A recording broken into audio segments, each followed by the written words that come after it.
ये है join letter. मेरा कोई लेटर आया है? घर में कदम रखते ही नेहा ने अपनी सास से पूछा। कोई लेटर नहीं आया है। देखो राजेश कब से आया हुआ है। उसे चाय नाश्ता दो, उसे फिर दुकान भी जाना है। उसकी सास बोली, आश्चर्य है, मेरी दोनों सहेलियों के नौकरी का नियुक्ति पत्र आ गया है, मेरा अभी तक नहीं आया है। मेरा पेपर उन लोगों से भी अच्छा गया था। ऐसा होता है कभी कभी, ज़्यादा परेशान होने की आवश्यकता नहीं, सास ने उसे समझाते हुए कहा। नेहा की समझ में नहीं आ रहा था कि उसका नियुक्ति पत्र क्यों नहीं आ रहा है। उसने इस नौकरी के लिए कितना परिश्रम किया था। दिन में स्कूल की नौकरी, घर के काम काज और रातों में उसने जाग कर इसकी तैयारी की थी।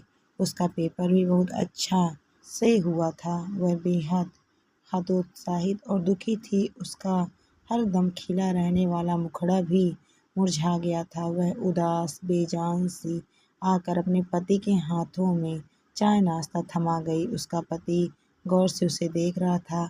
पत्नी की ऐसी दशा उसे सहन नहीं हो रही थी। उसने लपक कर उसकी कलाई को पकड़ लिया और उसकी हथेली पर एक कागज का टुकड़ा रख दिया। नेहा ने चौंक कर उस कागज के टुकड़े को देखा। वह खुशी से झूम उठी। उसकी नौकरी का नियुक्ति पत्र था, लेकिन नौकरी दूसरे शहर में लगी थी। तुमने मुझे पहले क्यों नहीं बताया? उसने शिकायत भरे स्वर में कहा। माँ ने मना किया था। वह बोली कि अगर तुम चली जाओगी तो इस घर को कौन संभालेगा, हम सभी को बहुत परेशानी होगी। लेकिन मैं तुम्हें नहीं रोकूंगा।